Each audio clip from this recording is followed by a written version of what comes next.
12e des 16 reprises du championnat du monde de 88, le Grand Prix de Belgique va se disputer à Spa-Francorchamps, au cœur des Ardennes belges. Un circuit chargé d'histoire qui fut autrefois le plus rapide du monde. Modernisé et raccourci depuis 82, il demeure quand même, avec près de 7 km, le plus long de tous les circuits de Grand Prix. Pour beaucoup, il est aussi le plus beau, parce qu'avec son profil vallonné et la variété de son tracé, il est sans doute le plus sélectif. L'agilité des Atmos aura de quoi se mettre en valeur dans la vertigineuse descente vers Stavelot.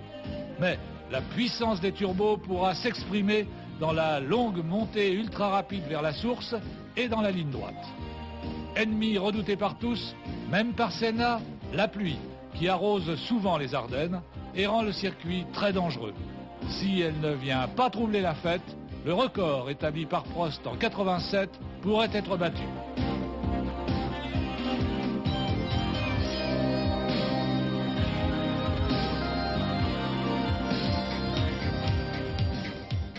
Épingle de la source, en première, le virage le plus serré du circuit, et l'eau rouge, compression détente et sortie en dévers, un virage d'homme.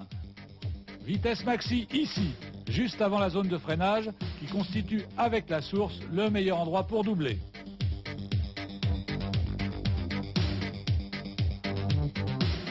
La descente, les virages s'enchaînent vers Stavelot, le point le plus bas du circuit.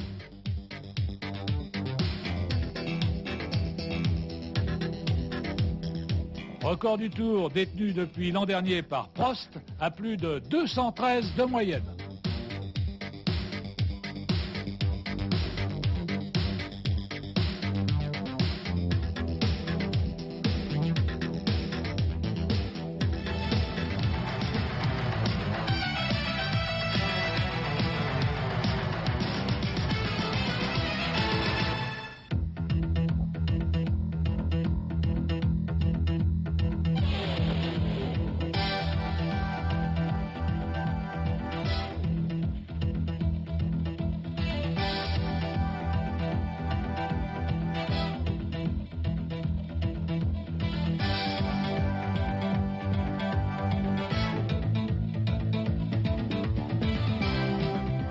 Depuis le Grand Prix de France, Alain Prost n'a plus gagné.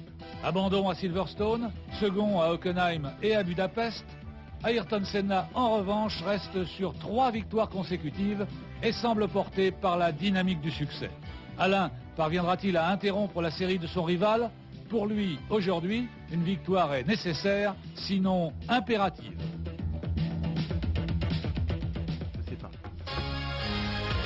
Les deux McLaren Boys écrasent le championnat.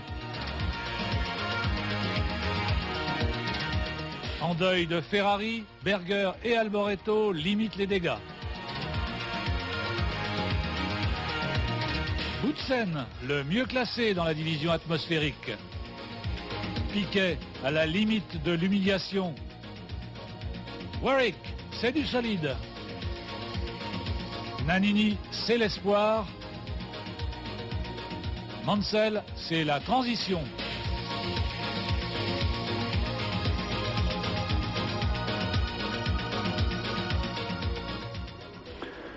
Et aujourd'hui, sur le circuit de Spa-Francorchamps, eh bien, les cieux ont bien voulu nous épargner. Et pour l'instant, c'est l'information capitale. Eh bien, il ne pleut pas. Il fait même un timide soleil.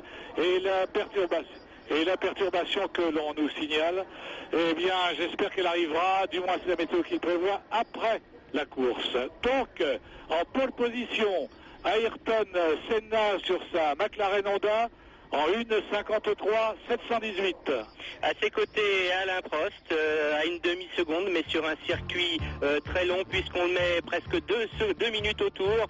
Et quand on a vu Ayrton Senna attaquer comme il a attaqué, on peut imaginer que ce n'était pas vraiment dans des configurations de course, et que Alain Prost en course peut faire au moins aussi bien, sinon mieux.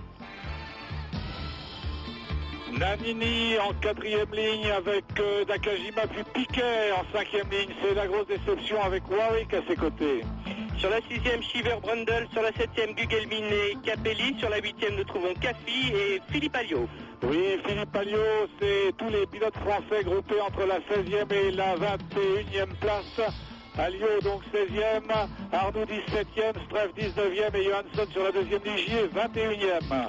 11e ligne, Palmer et Tarquini, 12e, Dalmas et Ghinzani. Ne sont pas qualifiés, Schneider et Larini sont sur la 13e, ne sont pas qualifiés Sala, Martini, Modena et Bailey. Et devant nous maintenant, donc les deux McLaren, les inévitables occupantes de la première ligne. C'est la 11e manche du championnat aujourd'hui, vous le savez, et ce sera peut-être la 11e victoire consécutive de cette écurie qui véritablement monopolise les victoires et les premières lignes et les pole positions.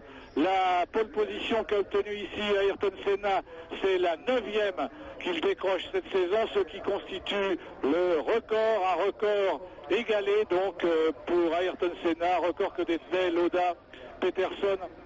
Et donc voilà, le public ici qui est venu très nombreux assister à ce Grand Prix disputé donc sur un circuit que les pilotes adorent et redoutent en même temps, car s'il est sélectif, s'il est probant, si on se fait plaisir à conduire, et bien en même temps il est terriblement rapide et dans certains endroits quelque peu dangereux.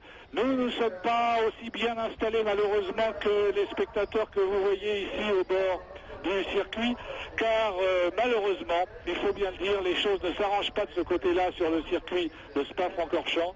Et alors que déjà nous avions le handicap jusqu'à présent d'être installés dans une tribune qui ne faisait pas face au stand, nous sommes là à gauche. Là, vous avez vu à l'instant l'image, nous sommes à gauche et avec vue sur l'arrière des stands, ce qui ne nous sert évidemment à rien. Et j'espère que cela ne nous conduira pas à commettre des erreurs dans le compte-rendu de cette course. Alors revenons tout de même au principal, à ce duel fantastique que se livrent Senna et Prost pour le championnat du monde. Ils sont tous les deux à égalité, vous le savez, avec 66 points aujourd'hui, mais il est impératif pour la suite des événements, si Alain Prost veut conserver une chance au championnat, de gagner aujourd'hui. Alors je vous le disais tout à l'heure, alors que nous vous présentions la grille de départ, ce qui est tout de même assez instructif, ce sont les essais de vendredi, car les essais de samedi se sont déroulés sur piste mouillée. Les essais de vendredi, où Senna a devancé Prost d'une demi-seconde, mais le style même de la performance de Senna,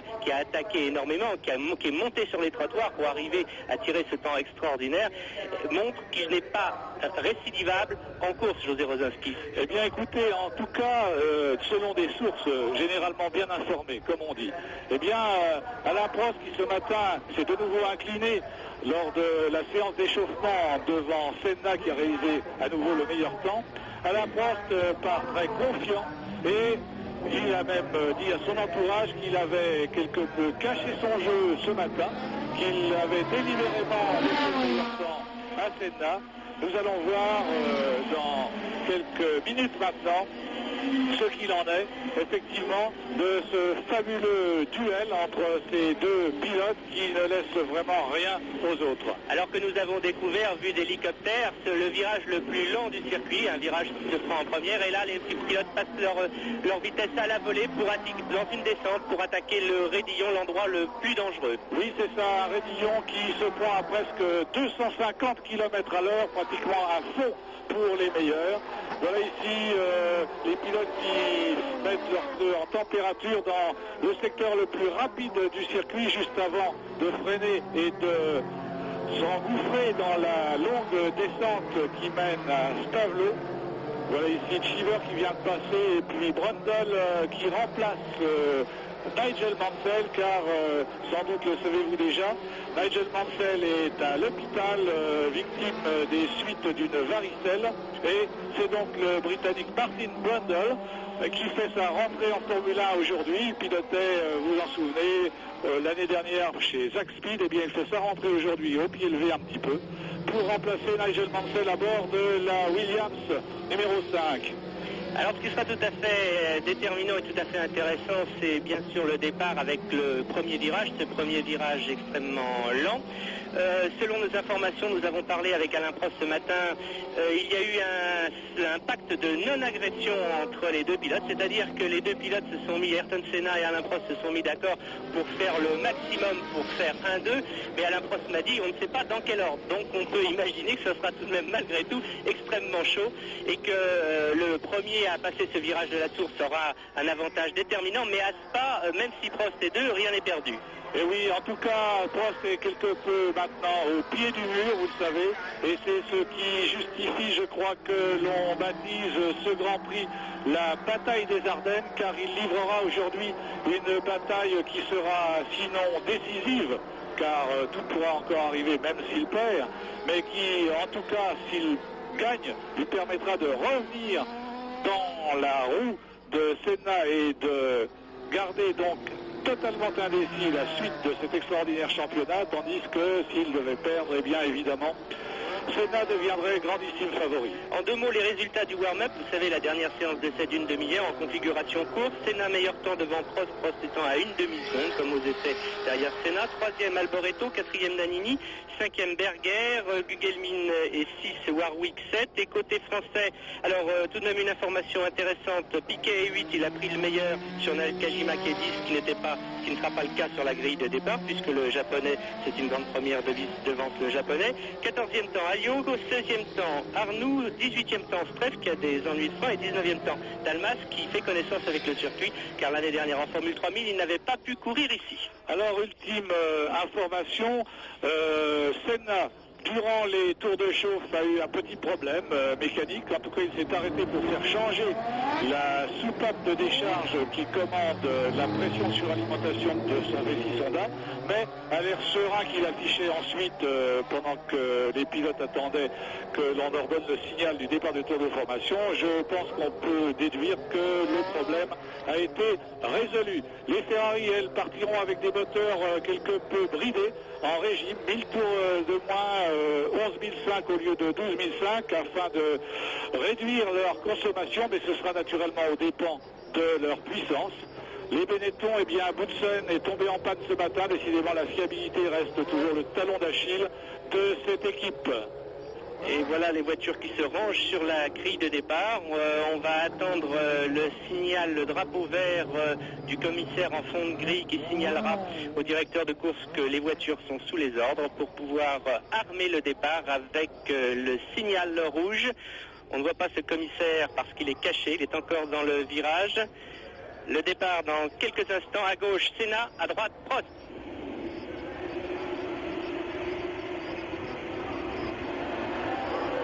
Très bon départ de Prost qui a pris l'avantage sur Senna et qui va virer en tête à la source, oui. Et puis derrière ça se bouscule un petit peu, mais ça passe, on se frotte un petit peu les roues, mais pas de problème majeur apparemment. Prost a donc pris la tête tout de suite devant Senna.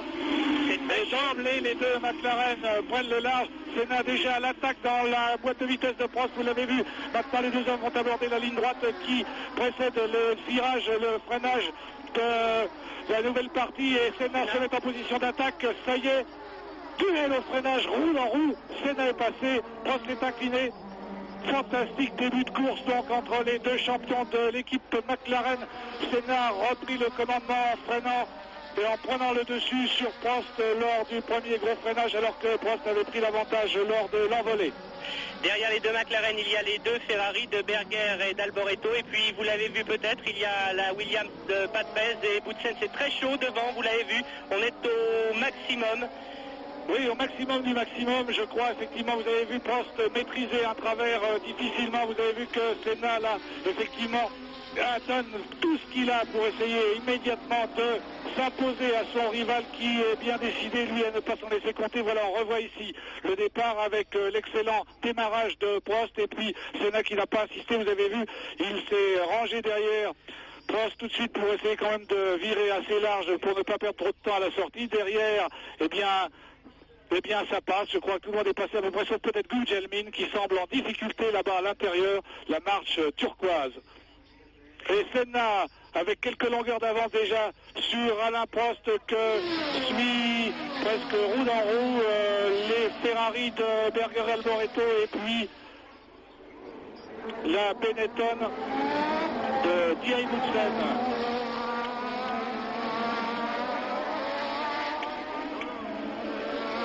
Fin du premier tour. Senna, Prost, Berger hyper agressif derrière Prost, vous l'avez vu un petit peu slalomé. Et puis Nakajima qui mène le peloton devant Nannini et puis les Williams. Et puis voilà ici Brundle qui revient un peu. Il a pris l'avantage sur Capelli au freinage. Senna dans le rouge à 250 à l'heure en 6e vitesse. Spectacle complètement époustouflant. Et puis Berger agressif, c'est vrai. Berger en position d'attaque dans les roues de Prost qui pourrait jouer les troubles faits dans le duel. Oui, Berger en attaque, ça y est, c'est passé. Non, Berger n'est pas passé. Prost a résisté. Bien sûr, il était absolument essentiel qu'il ne se laisse pas devancer par Berger s'il veut avoir une chance de contenir Senna. Mais ça paraît une tâche difficile déjà pour le double champion du monde car Senna creuse l'écart progressivement mais irrésistiblement semble-t-il, alors que Berger lui creuse l'écart également sur Alboreto et Boutsen. Senna, Prost, Berger, Alboreto, Boutsen, Nakajima dans les points dès les premiers tours de course. Un classement inhabituel pour le japonais mais qui confirme la grande forme de ce pilote qui avait extrêmement bien figuré lors de la deuxième séance d'essai, en particulier sur le mouillé. Oui, c'est vrai, c'est une des surprises de ces essais, ainsi d'ailleurs que la contre-performance de Nelson Piquet par ricochet en quelque sorte. En tout cas, Prost, Berger, ça chauffe toujours. Berger cependant a pris la 4 à 5 longueurs de retard. C'est très peu et beaucoup à la fois. On est habitué à ces départs un peu en fanfare des Ferrari, puis après elles sont un petit peu muselées par les problèmes de consommation. C'est vrai, mais cette fois, cependant, ça semble peut-être un petit peu plus intéressant à la mesure où, je vous l'ai dit tout à l'heure, ils partent en principe avec des moteurs quelque peu bridés qui devraient leur permettre de jouer leur chance sans avoir à lever le pied jusqu'au bout. La chicane, vous l'avez vu, on flirte avec la solidité des voitures. On peut tenter de monter sur le trottoir pour gagner en entrée de virage quelques dixièmes de seconde, mais au risque aussi d'incident là. Formidable Boutsen aussi quand même qui réussit à tenir le rythme du quatuor de tête composé par les McLaren Honda et les Ferrari à moteur turbo. Boutsen, est-il besoin de le dire, peut évidemment briller devant son public et il y réussit jusqu'à présent car le fait qu'il réussisse à rester dans le sillage des hommes de tête est déjà en soi un remarquable exploit alors qu'il accuse un handicap de puissance considérable sur les 4 voitures qui sont devant lui. Alors, des nouvelles des Français, Piquet 10e, Alliot 14e, Streff 16e, Arnoux 19e et Dalmas est un petit peu plus loin et 24e devant Ghinzani et Larini. Berger n'a pas abdiqué, vous le voyez. Il est à l'affût derrière Alain Prost. En revanche, l'écart, voilà ici, une Ligier, c'est celle de Arnoux, de Johansson. 25 c'est Arnoux. Et effectivement, c'est René Arnoux qui est sorti de la piste donc et qui malheureusement aura du mal à s'en sortir car il s'agit d'un bac de sable disposé là pour arrêter la course des voitures dont les pilotes ont perdu le contrôle. C'est très bien en ce qui concerne la sécurité pour éviter les graves accidents, mais en revanche ça interdit pratiquement aux pilotes enlisés de repartir. À surveiller précisément de Césaris qui a connu pas mal de problèmes, de Césaris qui est... il y a eu un accrochage, il y a eu un accrochage, vous voyez, avec Arnoux de Césaris se sont certainement frottés les roues et l'un et l'autre resteront là. Je le crains. C'est pas difficile en tirant à la main, mais oui, effectivement. Et ça, c'est un petit peu inquiétant. On a vu déjà lors des courses de levée de rideau que du côté des commissaires de piste, il y avait quelques défaillances. Espérons que ça n'aura pas de conséquences. Berger n'est plus là, signale Jean-Louis Moncet. Et oui, vous avez raison, Jean-Louis. Effectivement, il n'y a plus qu'Alboreto devant Boutsen maintenant. Alors Nakajima au loin. Nakajima qui effectivement étonne beaucoup aujourd'hui. Confirme sa belle performance des essais sur le mouillé. De la Berger au stand. Pas de chance pour le pilote autrichien de Ferrari. Ferrari qui aujourd'hui participe à son premier Grand Prix depuis la mort d'Enzo Ferrari, le fondateur, le père fondateur de cette prestigieuse écurie, la plus prestigieuse sans aucun doute de toute la Formule 1, quel que soit ses revers ou ses victoires et ses vicissitudes, eh bien, ça incarne la Formule 1, le rouge Ferrari. On a enlevé le capot moteur, José, c'est fini. Mauvais signe pour Berger qui semblait pourtant parti pour vouloir inquiéter, menacer à la Prost. Ce qui est étonnant, c'est que malgré ces 1000 tours de perdu, les Ferrari aient pu aussi bien suivre la cadence au début des McLaren. C'est ce que nous observions, mais enfin, malheureusement, la plus rapide d'entre elles, celle qui est conduite donc par Berger, eh bien, est déjà hors course pour la victoire. On suit Boutsen. Bien sûr, vous pensez que notre ami le réalisateur belge de la RTBF ne va pas se priver de profiter de la forme de Boutsen. Senna, Prost, Alboreto, Boutsen, Nakajima et Nannini dans les points. Nannini 6e. Et nous, dans le moteur de la Ferrari de Berger, oh là là, ça semble vraiment un gros problème. On enlève les bougies, vous le voyez. Effectivement, j'ai mal parti, c'est plus que mal parti pour le pauvre Berger qui ne figurera évidemment pas dans les points ici, même si ces mécaniciens réussissent à régler le problème et à le faire repartir, mais peut-être nous gratifiera-t-il alors d'un final à panache, comme il sait si bien le faire. Boutsen, donc magnifique 4e avec sa Benetton à moteur atmosphérique devant Nakajima et Salutis Honda, Nannini avec l'autre Benetton et puis Warwick, Piquet, Cheever, Brundle et... non, pardon, Patrese et Brundle, c'est dans l'ordre. Et puis voici Philippe Streff qui ferme la marche du peloton avec la GS bleu marine et orange. Un petit peu moins de 3 secondes entre Senna et Prost, un écart tout à fait intéressant à suivre, alors que derrière Prost, Alboreto a pris la place de Berger, mais tout de même un Alboreto un petit peu moins menaçant que tout à l'heure l'était l'Autrichien Gerhard Berger.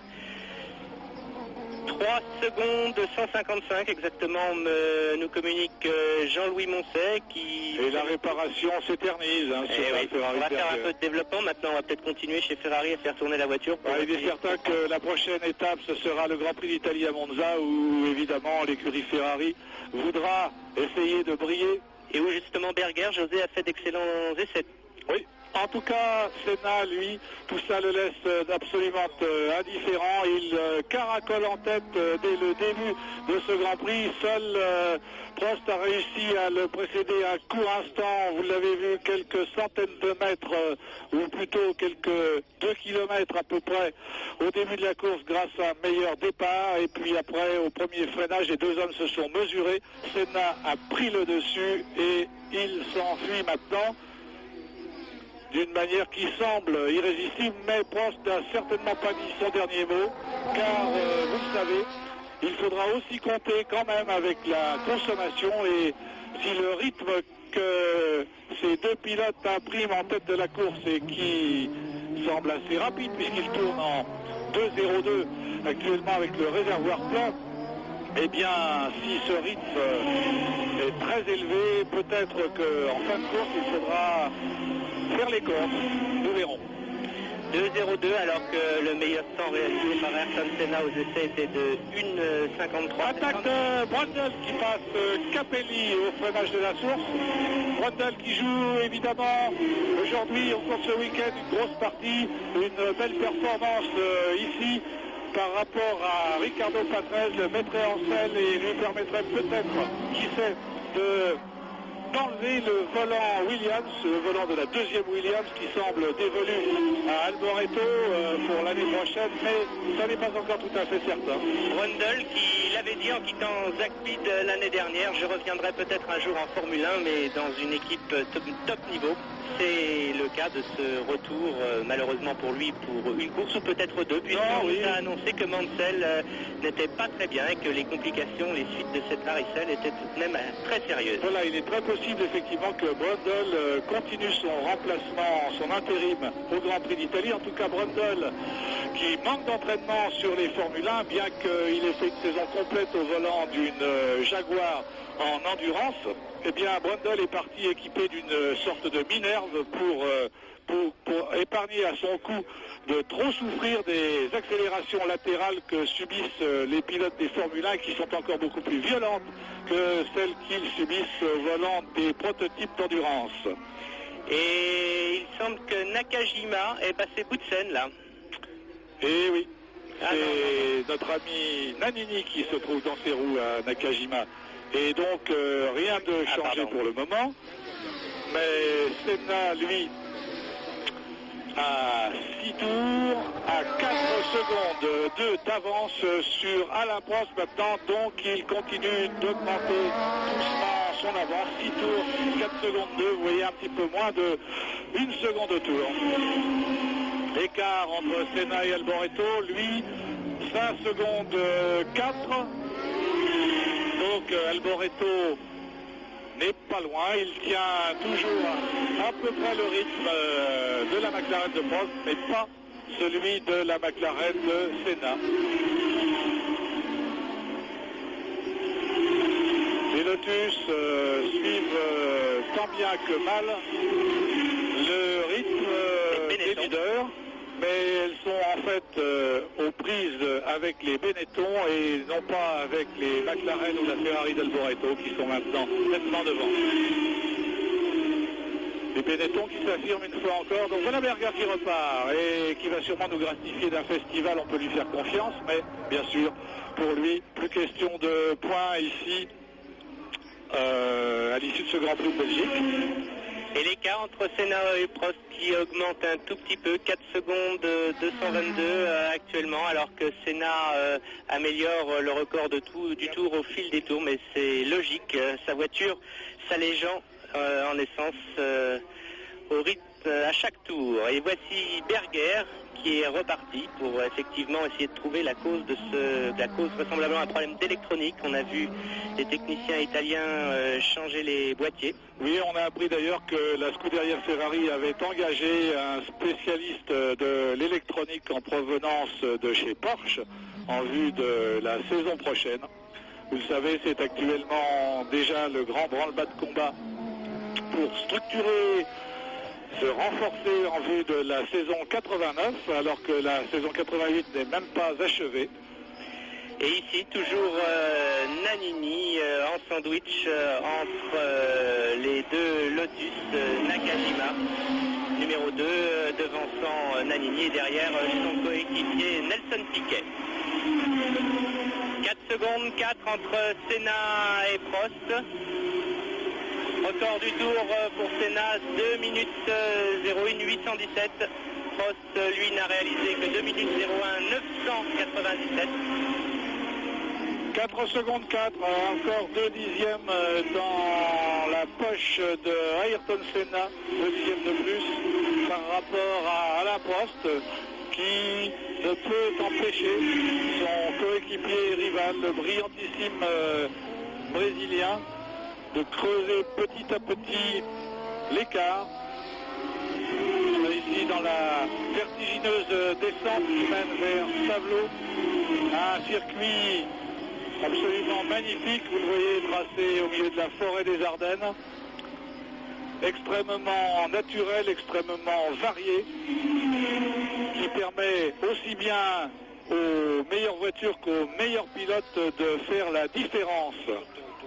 Circuit très sélectif donc. Rien à voir ici avec les coins de rue du circuit de Détroit, par exemple. C'est vraiment de la Formule 1, de la course automobile au plus haut niveau et à l'état pur. Et celui qui remportera ce soir ce Grand Prix de Belgique aura vraiment réalisé une performance de tout premier plan. La chicane. Vous avez encore un petit peu suivi. Un peu moins, hein, oui, large suffit. On coupe un petit peu quand même. Le record du tour, encore une fois, pour Senna.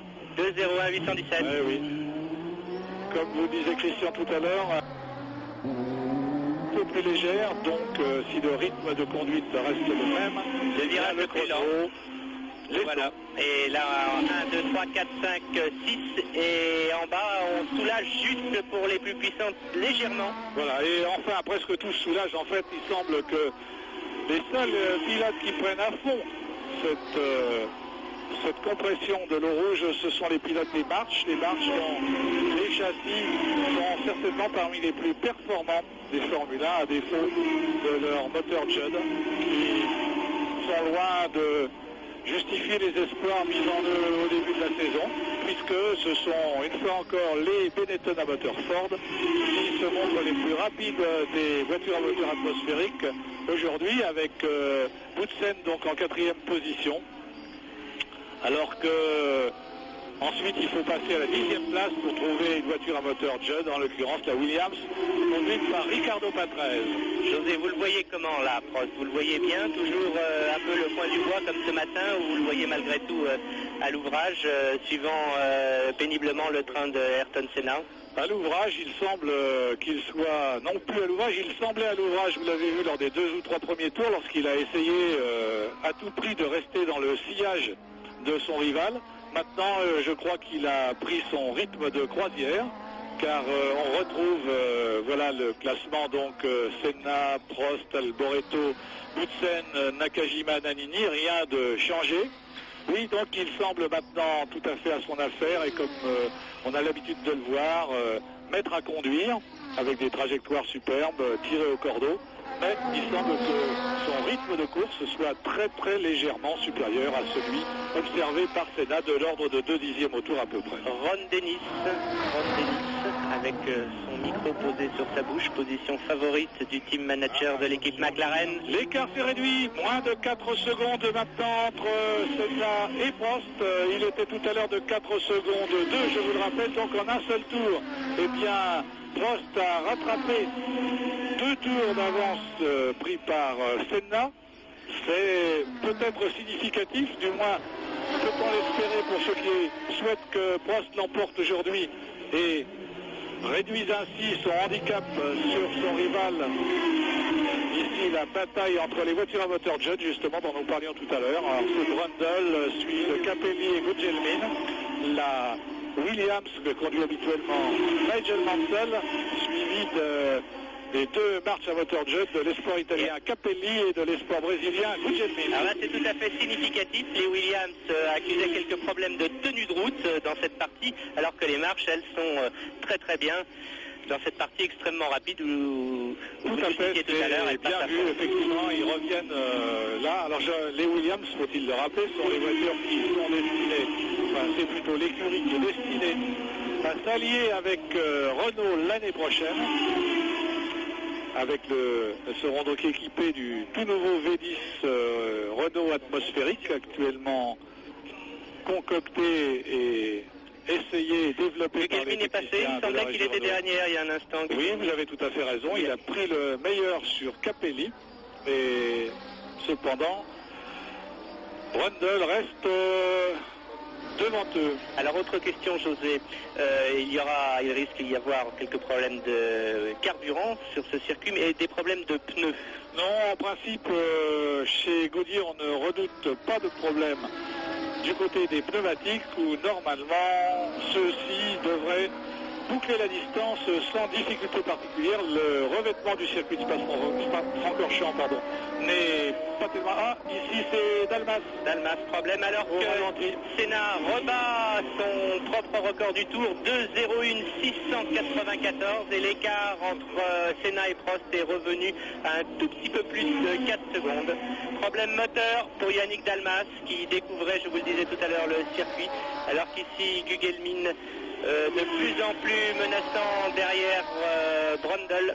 Oui, alors Gugelmin, on a changé son moteur à la suite de l'essai d'échauffement de ce matin. Il avait chauffé, il y a eu un problème de pression d'huile. Là, ça va être intéressant à suivre parce que c'est justement là que les marches sont, à la fin de cette descente. C'est sûr, mais comme Brundle est devant, il empêche évidemment peut-être Gugelmin de prendre suffisamment d'élan. Il faudrait que celui-ci se laisse un tout petit peu décrocher pour pouvoir profiter d'un élan supérieur dans l'eau rouge pour revenir à la hauteur de la Williams dans la ligne droite et l'attaquer au bout de la ligne droite au freinage. C'est ce qu'il va pas pouvoir faire ce tour-ci, mais peut-être au tour suivant. Et c'est ce qui s'était passé tout à l'heure pour Senna et Prost.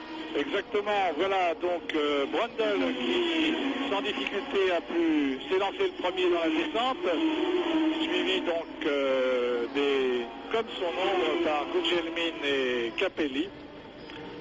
Difficile évidemment d'évaluer la performance réelle des pilotes. Gugelmin et Capelli, eh bien on sait que ce sont des espoirs, mais très très difficile d'évaluer vraiment leur performance comparée à celle des autres, parce que vraiment leur châssis semble dans certains endroits particulièrement importants, sinon les meilleurs, en tout cas parmi les tout meilleurs, alors que ceux des Williams en revanche sont un petit peu décevants.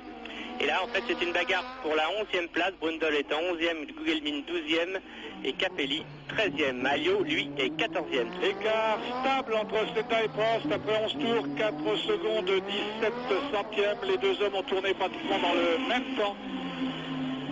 Alboreto ensuite a un peu plus de 10 secondes de retard maintenant. Et lui, il tourne en 1 seconde et demie, presque moins vite que les deux leaders maintenant.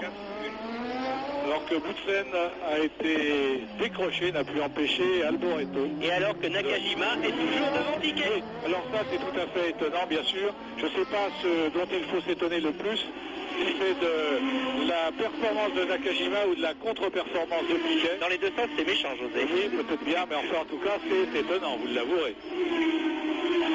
Un double champion du monde dans les roues d'un pilote quasi néophyte qui n'a pas montré jusqu'à présent beaucoup de talent. Mais qui nous a tout de même étonné sous la pluie, on peut le répéter, lors de cette séance d'essai du samedi. Indiscutablement, il a été très très bon sous la pluie. On avait attribué ça à d'excellents réglages effectués par Gérard Ducarouge, directeur technique jusqu'à la fin de l'année seulement, vous le savez maintenant, du Team Lotus. C'est en effet la séparation entre Lotus et le technicien français qui partira donc offrir ses services sous d'autres cieux l'année prochaine et qui s'interroge encore sur sa destination. Et Piquet donc dans les roues de Nakajima qu'il va bien finir, je pense, par prendre la mesure. Enfin, ça aura été quelque peu laborieux si ça se produit.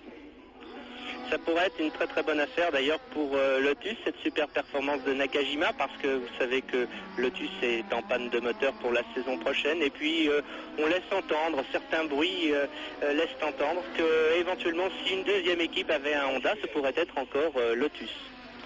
Effectivement, mais là rien n'est joué, ça se négocie encore dans la pénombre des motorhomes, comme on dit. Et pour Honda, Nakajima, c'est tout de même quelqu'un d'important. C'est certain. Piquet qui porte le numéro 1, oui, parce que c'est le champion du monde en titre. Vous vous en souvenez, il avait remporté ce titre, et ce pour la 3e fois de sa carrière l'année dernière. L'écart stable, Senna Prost. De Mansell. 4 secondes, 294 millièmes, l'écart est stable. Voilà, c'est ça, on est dans le 3e. Alboreto, toujours 3e. Boutsen 4e, Naka 5, Piquet 6. Et bien, 30 tours encore à couvrir, donc 13 tours, le 13e tour actuellement en cours, et donc toujours les deux Lotus en 5e et 6e position devant la Benetton de l'espoir italien Nannini, et puis les Arrows de Cheever et Warwick, et puis la Williams de Patrese qui devance la marche de Gugelmin. Alors que devant, la situation est stable, statu quo pour l'instant, 4 secondes, près de 4 secondes 29 centièmes exactement d'écart entre Senna et Prost. Senna et Prost qui... Voilà, 4 secondes 29 exactement, alors que Alboreto est maintenant à plus de 12 secondes. Et Boutsen à 22 Belle et performance. Lotus après une demi-minute déjà. Belle performance de Boutsen avec son atmosphérique. Oui, absolument. Superbe performance de Boutsen. Je ne crois pas qu'on puisse... il serait un petit peu simpliste de dire qu'il est avantagé ici parce qu'il connaît mieux le circuit. Je crois qu'à ce niveau de compétition, tous les pilotes connaissent parfaitement tous les circuits, celui-ci comme les autres. Enfin, il y a peut-être quand même des petits secrets ici que Boutsen, qui a usé ses fonds de culotte et ses fonds plats de nombreuses reprises sur ce circuit, connaît. En tout cas, il est évidemment aussi moralement stimulé par le fait de se produire devant son public. Et il est fréquent dans ces cas-là que les champions arrivent à se dépasser. Souvenez-vous de Prost au Grand Prix de France. Un Boutsen harcelé ici par ses fans et qui se plaignait un petit peu de cela en disant quand on joue au tennis, les joueurs de tennis professionnels sont beaucoup plus tranquilles. Nous, on est tout le temps harcelés, obligés de donner des autographes, habituellement même dans les stands, etc.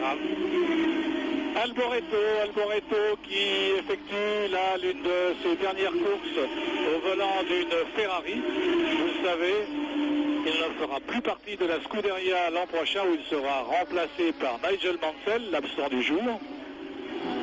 Et on s'interroge encore sur l'écurie qui s'assurera ses services en 89. Il est le favori dans la course au volant Williams. Mais il n'est pas le seul en piste dans cette course et il pourrait, à défaut d'aller chez Williams, on le donne aussi éventuellement chez Tyrrell peut-être. Ah, Larini et Lozella, un pilote courageux, une petite écurie qui ne l'est pas moins, mais qui fait de la figuration, il faut bien le dire, à ce niveau, avec un moteur V8 Alfa Romeo, d'origine Alfa Romeo, un moteur V8 turbo 1500. Alors que j'ai été invité, je me le signale en passant, aujourd'hui à la présentation du futur moteur Subaru 1500 3 litres 5 boxer 12 cylindres, je vais y arriver, 12 cylindres boxer Subaru 3 litres 5 pour la Formule 1 l'année prochaine, un moteur conçu par le célèbre ingénieur italien Carlo Chitti. Donc encore un moteur de plus en lice l'an prochain, à côté des Ford, des Judd, des Honda, des Renault, des Ferrari. Et il équipera quelle voiture il équipera? Ça, on ne le sait pas encore, mais il équipera certainement le bonheur de quelques écuries italiennes, à n'en pas douter. Alors que le classement nous apprend que Gugelmin et Capelli ont réussi à passer Brundle. Eh bien voilà, c'est peut-être la fatigue déjà qui commence à se faire sentir dans le coup. Et alors que nous suivons Boutsen. Alors que nous suivons Boutsen. Alors Boutsen, évidemment, nous lui avons demandé, nous avons été le voir aux essais, Thierry Boutsen, et nous lui avons demandé dans quelle mesure il pensait que le handicap qu'il subit de conduire une voiture à moteur atmosphérique ici contre les voitures à moteur turbo était surmontable, surtout s'il pleuvait, et qui nous avait expliqué fort bien la différence qu'il y a à conduire une voiture à moteur suralimentée. De nouveau Berger à son stand. Pas de chance décidément pour l'Autrichien aujourd'hui. Voilà, il y a petite ligne là. J'avais bien expliqué quelle était la différence entre conduire une voiture à moteur atmosphérique et conduire une voiture à moteur turbo. C'est pas tout à fait la même chose et c'est l'abandon pour Berger.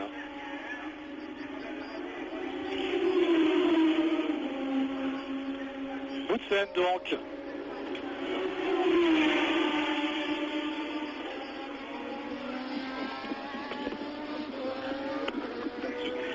Senna, Prost, Alboreto, Boutsen, Nakajima, Piquet, 7e Nannini, 8e Shiver, 9e Warwick, 10e Patrese, 11e Gugelmin, 12 Capelli, 13 Brundle, 14 Caffi, 15 Alliot, 16 Streff, 17 Johansson, 18 Palmer, 19 Schneider et 20e Izzani.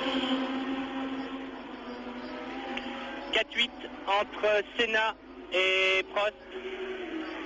alors que le meilleur temps réalisé en piste a été par Ayrton Senna au 15e tour en 2:01 665.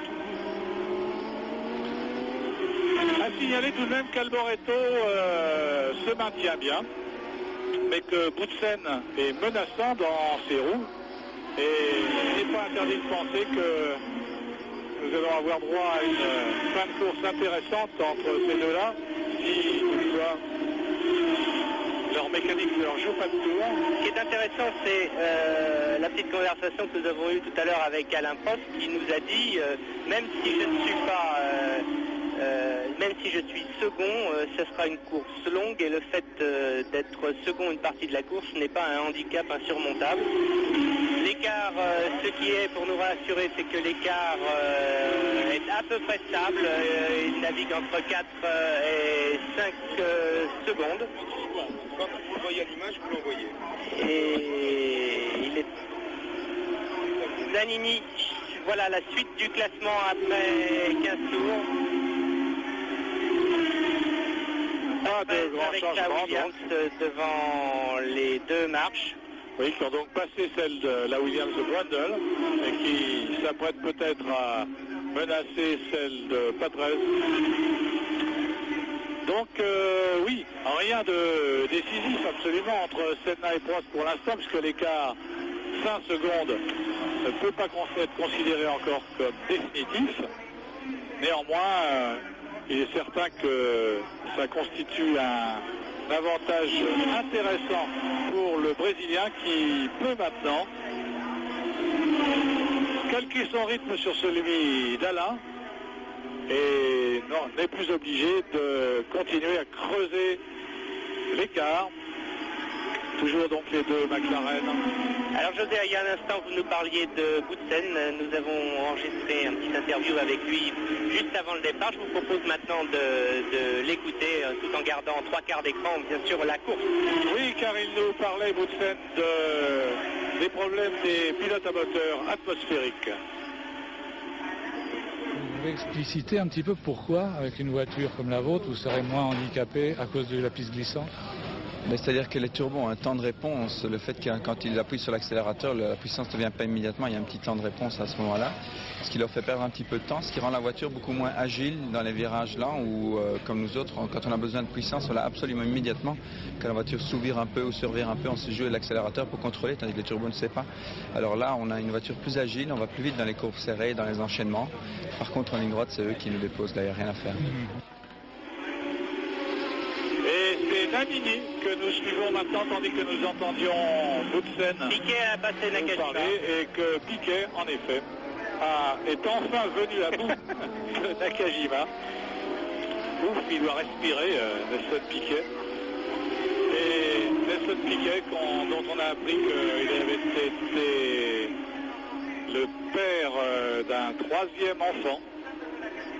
Avec 3 mamans différentes. Avec 3 mamans différentes, oui, ça c'est effectivement le côté original de l'affaire. Il s'agit de 3 garçons, encore un garçon. 3 garçons donc, mais 3 dames différentes. Ça va tout de même être dur psychologiquement quand on est un triple champion du monde de rester aussi longtemps derrière un pilote comme Nakajima. Il faut bien dire d'ailleurs que le Team Lotus est en état de crise. Le départ d'ailleurs de Gérard Ducarouge en témoigne. Je crois que Piquet et Ducarouge s'entendaient absolument pas. Et c'est ce qui explique notamment les contre-performances quelque peu ahurissante tout de même, il faut bien le dire, de Nelson Piquet cette année. Mais on peut expliquer justement ce genre de contre-performance uniquement à un peu de motivation ou il y a des problèmes matériels? Je pense que ça n'est certainement pas entièrement imputable à une baisse de motivation de la part du champion du monde. C'est certain qu'il l'a subi. C'est certain aussi qu'il est plus aussi motivé de toute façon qu'il le fut autrefois. Mais c'est certain également qu'il y a eu un gros problème technique en ce qui concerne sa voiture et que donc il en subit maintenant les conséquences. Alors, le classement au 17e tour, toujours bien sûr Ayrton Senna au commandement avec un peu plus de 5 secondes d'avance maintenant sur Alain Prost, 5 secondes 17 centièmes exactement. Le 3e étant Alboreto, qui compte près de 20 secondes de retard. puis viennent Boutsen 4e, Piquet 5e et Nakajima 6e. On se retrouve tout à l'heure après un petit tour de circuit du côté de la pub. Long way now behind Thierry Boutsen, nearly 10 seconds, and that is a long way, a long time in Formula One terms. That is Thierry Boutsen, 4th position.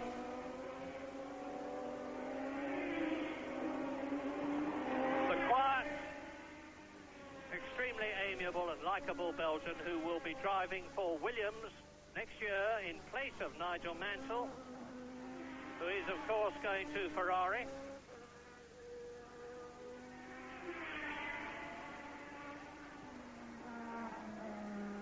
And we have good news from Nigel Mansell. He has been to the world-famous Nobles Hospital in the Isle of Man, which looks after any problems that may arise from the TT motorcycle race. 18e tour, Senna, Prost, 5 secondes, 819 millièmes entre les deux pilotes. 3e Alboreto, 4e Boutsen, 5e Piquet, 6e Nakajima. Vous le voyez, pas de changement. Alors qu'ici, nous sommes toujours en gros plan sur Thierry Boutsen. Thierry Boutsen qui mène magnifiquement sa Benetton Ford atmosphérique. Thierry Boutsen actuellement en 4e place à une 45 secondes de Ayrton Senna, le leader. Oui, Thierry Boutsen qui conduira l'année prochaine la Williams à moteur Renault.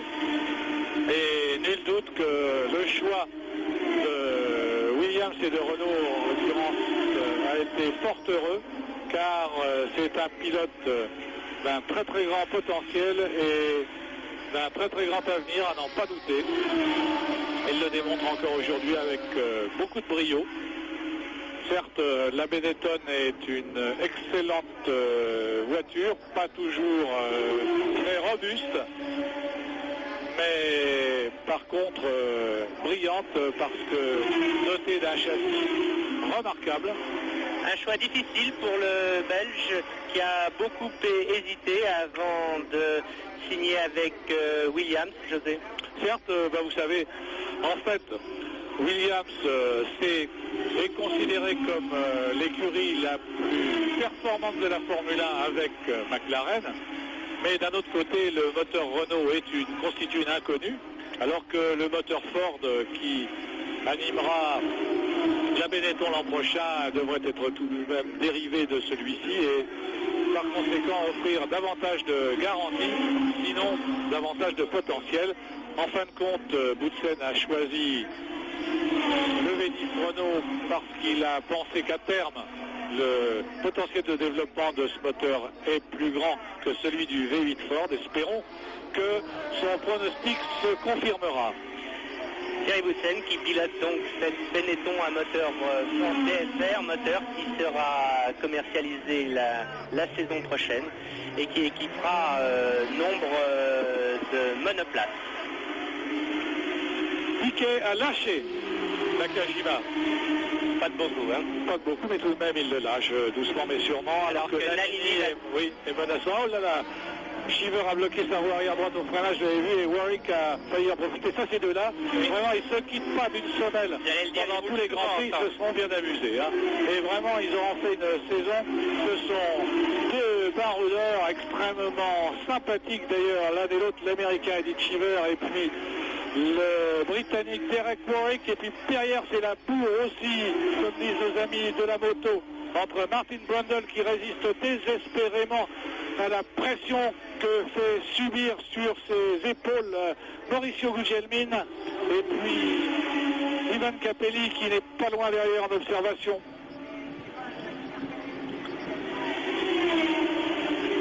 Une Williams de marche. Et l'autre Williams de Brundle juste derrière, donc en somme les deux Williams encadrant les deux marches. Une course importante pour Ricardo Patrese. Il est en train de se passer plein de choses. Les décisions vont être prises au sein de l'équipe Williams. Quel sera le coéquipier la saison prochaine de Thierry Boutsen? Est-ce que ce sera Alboreto? Vous en parliez tout à l'heure. José, est-ce qu'on conservera Ricardo Patrese? On parlait du pauvre Herbert qui s'est sérieusement blessé en Formule 3000, qui ne pourra donc vraisemblablement pas être disponible à 100% de ses possibilités la saison prochaine. Absolument. Alors c'est intéressant de voir Patrese, le pilote le plus expérimenté de la Formule 1. C'est lui qui a disputé le plus de grands prix de tous les pilotes en lice aujourd'hui. Ricardo Patrese, vétéran, donc le vieux renard contre ces jeunes loups que sont Mauricio Guglielmin, qui effectue cette année sa première saison de Formule 1, très prometteuse d'ailleurs, et puis Ivan Capelli, un jeune Italien extrêmement doué et performant lui aussi. Patrese, oh là là, Guglielmin est allé à la faute, vous l'avez vu, il a bloqué ses roues un petit peu au freinage, il a eu du mal à rentrer dans la chicane. Capelli en a profité pour prendre le dessus. Et puis il a toujours le freinage entre Cheever et Warwick.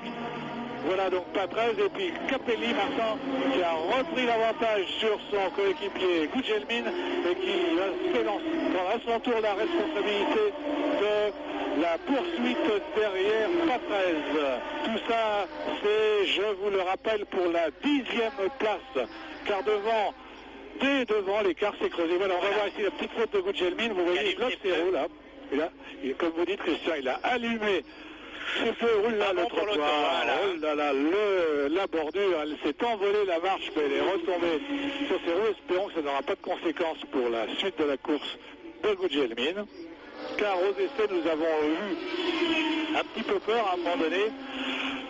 Après un incident de ce genre, eh bien, Capelli, au freinage de la source, a cassé sa suspension arrière et il a eu le plus grand mal à ne pas heurter les rails à l'issue de cet incident. Souhaitons que la même sanction ne condamne pas Guglielmin tout à l'heure à l'abandon. En tout cas, il a pris une dizaine de longueurs de retard apparemment sur son coéquipier. Une nouvelle pas très bonne, presque 7 secondes au 20e tour entre Senna et Prost. Oui, ça semblerait confirmer que Senna a décidément bien les choses en main. Prost pourtant réduit maintenant ce retard, il a tourné 1 seconde plus vite que Senna au cours de ce 21e tour. Et il est revenu en dessous de 6 secondes, 5 secondes 69. Senna a peut-être été un peu gêné, là je regarde 2,03, 263. Oui, sûrement un pilote peut-être qui... Ah ben, non, sûrement un pilote donc qui lui a posé un petit problème au dépassement. Nannini donc. Nannini qui a signé pour 3 ans chez Benetton. Oui, et qui va essayer, voilà, il a pris ici le dessus, vous l'avez vu, sans coup férir sur Nakajima, qui n'a posé aucune résistance, probablement un problème pour Nakajima. Problème technique là. Oui, sûrement. Nannini donc qui vient de gagner une place, qui se retrouve donc désormais 6e avec le point de la 6e place. Donc Nannini, un bien beau pilote aussi, extrêmement rapide, qui livre toujours des duels fantastiquement intense à bout de scène pour le meilleur temps de l'équipe Benetton aux essais, et qui a souvent réussi d'ailleurs à prendre le meilleur sur le pilote belge, mais qui en course par contre était généralement moins heureux. Très rapide donc, mais il doit encore gagner en expérience, Alessandro Nannini, mais l'un des grands espoirs, l'un des sûrs espoirs de la Formule 1, à n'en pas douter. Et celui-là n'est plus un espoir, c'est déjà un champion de légende, même s'il n'a pas encore orné son palmarès d'un titre mondial, mais ça ne saurait plus tarder, même si ce n'était pas cette année. Ayrton Senna, donc qui mène avec de nouveau un peu plus de 7 secondes d'avance. Il a rétabli son avance sur Prost en 2 tours, alors que s'achève le 22e tour. Ayrton Senna, qui s'il triomphait ici en Belgique, prendrait une option très très sérieuse sur le titre de champion du monde cette année. Senna Prost, 7 secondes 0,54, vous le voyez. Une Zach Speed. Et voilà la réponse à la question que nous nous posions tout à l'heure. C'est au doublage de Schneider probablement que Senna a perdu un petit peu de temps. Maintenant, c'est à Prost d'avoir des problèmes avec le jeune Allemand. Ben, ça y est, le problème est résolu. Il vient de lui prendre un tour donc à l'issue, enfin au cours du 23e tour. Nakajima, oui, bien sûr Jean-Louis, vous avez raison, mais ça on l'avait deviné tout à l'heure lorsqu'on avait vu passer Danny Nakajima est au stand, voilà, en difficulté. Dommage pour le pilote japonais, pas récompensé de la meilleure prestation qu'il est livré depuis qu'il conduit en Formule 1, c'est-à-dire depuis le début de la saison 87. Alors je crois qu'il ne serait pas inutile, José, de donner aux téléspectateurs une petite explication. Souvent, on ne comprend pas pourquoi les deux pilotes, Senna et Prost, sont ici à égalité avec 66 points. Alors pourquoi, dit-on, il est impératif et très très important pour Prost de gagner ici, alors qu'ils sont à égalité de points? Eh bien, tout simplement parce qu'au cas où ils termineraient la saison l'un et l'autre avec le même nombre de points, ce qui n'est pas une hypothèse à écarter, eh bien, dans ce cas-là, ce qui déciderait du vainqueur du championnat, ce serait le nombre de victoires. Et c'est donc, si les deux pilotes terminaient à l'issue de la 16e manche avec le même nombre de points, ce serait donc le nombre de victoires qui les départagerait. Et puis on peut ajouter aussi qu'on ne comptabilise que 11 des 16 résultats. Tout à fait, et on retranche les 5 moins bons résultats du palmarès du pilote à la fin de la saison. Mais enfin, il n'est donc pas impossible d'imaginer que Senna et Prost terminent avec le même nombre de points. Dans ce cas-là, donc, oui, l'écart vient de passer au-dessus de 8 secondes, Christian, vous le voyez, il continue de s'accroître et même il s'accroît à un rythme un petit peu plus élevé. Alors pourquoi avoir fait ce règlement? Parce que c'est tout de même plus simple, celui qui a le plus grand nombre de points, le plus grand nombre de victoires gagne. Pourquoi avoir fait un règlement où on décompte? C'est compliqué. Non, je crois que c'est tout à fait normal. La Formule 1, c'est une course de vitesse dans laquelle la résistance, la robustesse doit passer au second plan. Et c'est la raison pour laquelle on ne retient que 11 résultats sur 16, parce que ça permet à un pilote qui aurait eu quelques ennuis mécaniques au cours de la saison, mais qui se serait montré par ailleurs extrêmement brillant, ça lui permet donc de remporter le championnat aux dépens d'un pilote qui se serait montré extrêmement régulier, mais moins brillant. 20 tours à couvrir encore. 20 tours. Oui, 20 tours à couvrir pour Alboreto notamment. Toujours donc en 3e position. Que va devenir la Scuderia Ferrari maintenant que son père fondateur et inspirateur n'est plus? Eh bien évidemment, c'est la question que tout le monde se pose, notamment en Italie où cette écurie jouit d'une véritable adulation.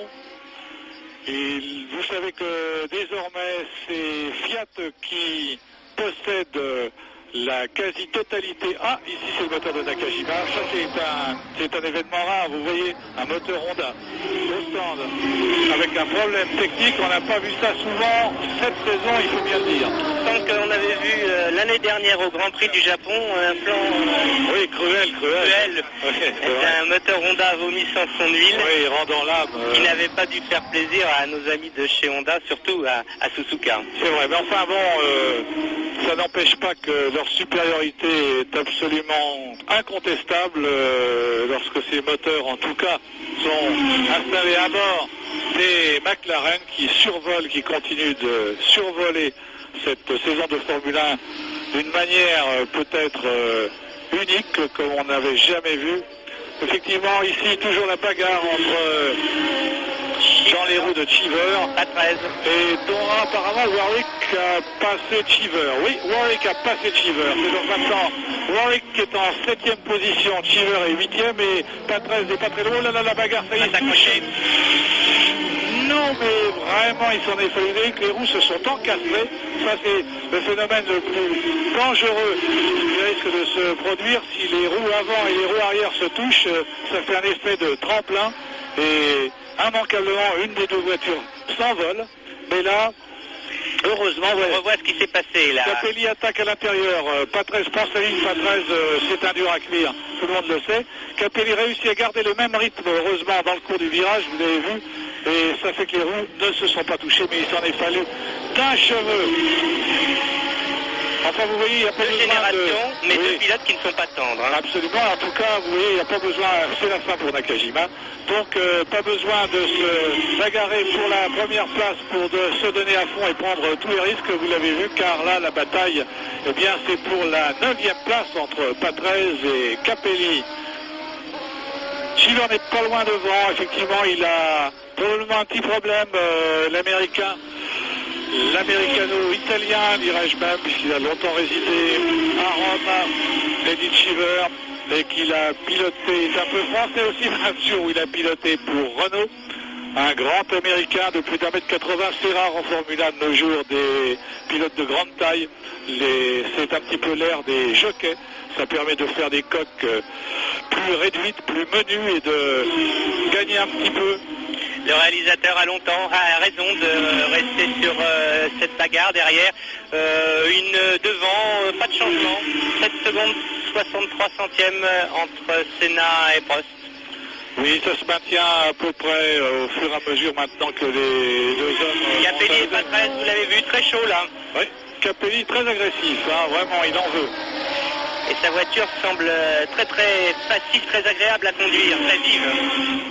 Effectivement, c'est une voiture très très compétitive cette marche, mais vous voyez d'ailleurs, vous voyez lorsqu'on la voit bien de face comme elle est étroite, comme le fuseau de la coque est mince, et si elle est si compétitive, et il faut féliciter l'ingénieur Niway qui l'a décidé, eh bien je crains que ce soit malheureusement un petit peu aux dépens de la sécurité quand même, car les pilotes sont terriblement à l'étroit dans cette coque, et j'aime mieux ne pas songer à ce qui pourrait se produire en cas de gros choc. Il y a tout de même un crash test obligatoire. Certes, c'est vrai, et d'ailleurs Capelli a fait un crash test involontaire lors du Grand Prix de Détroit, où il est rentré dans un muret de béton.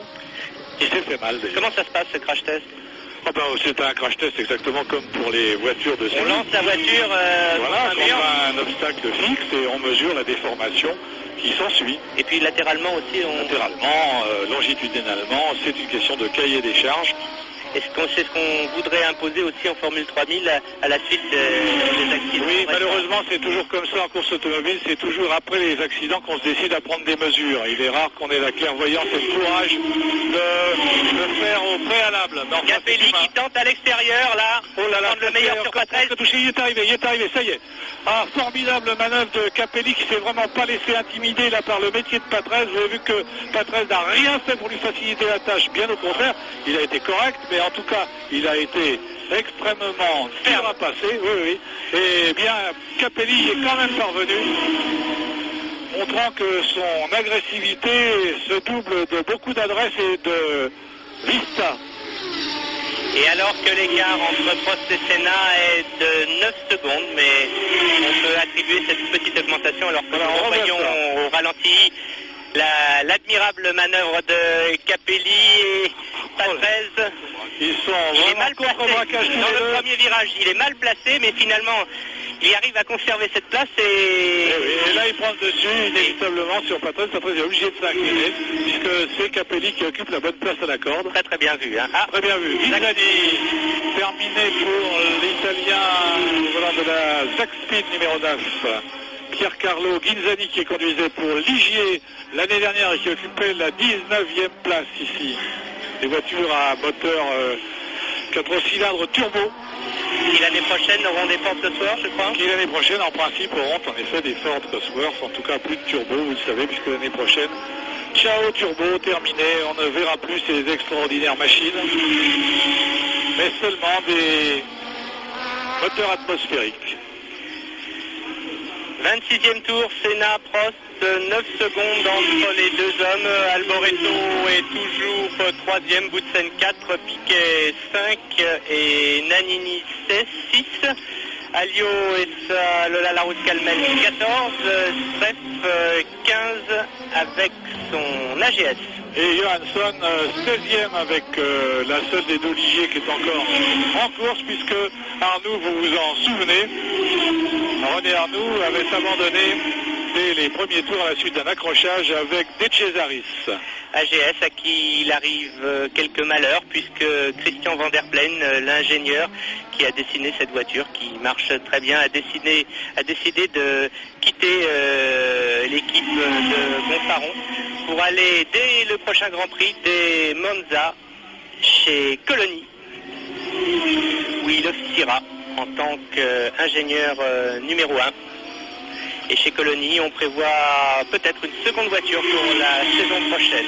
Oui, le sort de la petite équipe AGS paraît extrêmement incertain désormais. Elle a été décapitée sur le plan technique. Elle est en mauvaise posture, dit-on, sur le plan financier, ou en tout cas dans une passe difficile.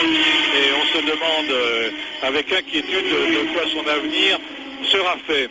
Ce qui est rassurant, c'est tout de même que François Guerbertelot nous a dit qu'un sponsor très très important s'intéressait à l'équipe et que d'ici une quinzaine de jours, il devrait avoir une réponse qui, selon lui, serait positive. Il faut l'espérer. Différence Senna-Prost, oui, eh bien inexorablement, elle s'accroît. Elle s'accroît, elle effleure maintenant le cap des 10 secondes alors que les deux pilotes achèvent leur 27e tour. Il y en a 43 à couvrir, je vous le rappelle. Et l'écart donc, qui était de 9 secondes 68 à l'issue du 27e tour, et s'affiche maintenant, ou devrait s'afficher maintenant, oui, il est passé au-delà du cap des 10 secondes, ça y est, 10 secondes et 86 centièmes. Il semble que l'échappée belle de Senna soit vraiment irrésistible, et voilà que maintenant, l'agressif Capelli est dans les roues d'Eddie Cheever et que des autres, il va essayer de lui placer sa botte comme il l'a fait aux dépens de Patrese tout à l'heure. Patrese qui n'est pas loin, vous voyez, il voudrait bien profiter, il se dit, ah voilà, ça y est, Capelli attaque, Cheever, ah il a essayé de se défendre, non, rien à faire. Capelli, vraiment très brillant aujourd'hui, profite merveilleusement de la tenue de route excellente de sa marche pour faire un festival, et le voilà donc maintenant 8e position. Derrière la seconde Arrows, celle de Derek Warwick, avec un écart alors un petit peu plus important. Alors on revoit ici attaquer imparablement au freinage Cheever. Cheever qui connaît peut-être malgré tout déjà quelques petits problèmes de consommation. Hein. Oui, en tout cas quelques petits problèmes, c'est certain, puisqu'il a laissé son compère Warwick partir devant lui. Ce n'est pas dans ses habitudes. Voilà maintenant Patrese qui s'aligne derrière Cheever et qui, sans nul doute, ne va pas tarder à l'attaquer. Alors est-ce qu'on sait maintenant quels moteurs auront les Arrows la saison prochaine, puisqu'elles ne pourront plus disposer de ce Megatron ex-BMW Turbo? Eh bien non, pour l'instant c'est encore une affaire à suivre. En tout cas, on s'active beaucoup en coulisses en ce moment, tant pour... oui, information intéressante, Christian. Peut-être un problème de pneus pour Cheever, car selon Jean-Pierre Dratsuk et les nouvelles descentes communiquées par notre ami Rivet, il semble qu'on se prépare à changer de pneus dans le standard rose. Oui, en tout cas, peut-être que simplement Cheever se prépare à s'arrêter et qu'on lui changera de toute façon les roues, même si son arrêt est motivé par une autre raison. C'est de bonne guerre, de toute façon, il repartirait ainsi avec des pneus frais, plus efficaces de toute façon que ceux qui auraient déjà été mis à la torture pendant près de 30 tours, soit pratiquement les 2 tiers du Grand Prix. Et oui, l'écart Senna-Prost continue de s'accroître, il continue d'augmenter inexorablement. 12-4. Alboreto, lui, très très loin maintenant. Et toujours le trio des furieux, Cheever, Patrese, Gugelmin qui s'est rassuré, semble-t-il, après sa mésaventure de la chicane de tout à l'heure. Il doit connaître peut-être des problèmes de frein, ce qui justifiait cette petite erreur à l'entrée, hein, dans un freinage extrêmement violent. Peut-être des problèmes de frein, peut-être des problèmes d'optimisme au freinage, je ne sais pas. Il nous le dira après la course. Oui, il reste 13 tours à couvrir, donc c'est le dernier tiers du Grand Prix. Voilà, ça y est. Patrese a pris le meilleur sur Cheever. Et Gugelmin a encore eu un petit problème. Là. Effectivement, ça semble confirmer votre hypothèse, mon cher Christian. Il semble bien que Gugelmin ait quelques petits problèmes avec la répartition de son freinage. Des problèmes que Philippe Streff a connus lors des essais. Problème de freinage. Cette bataille, donc, c'est pour la 10e place. Maintenant, donc, aux mains de... Patrese.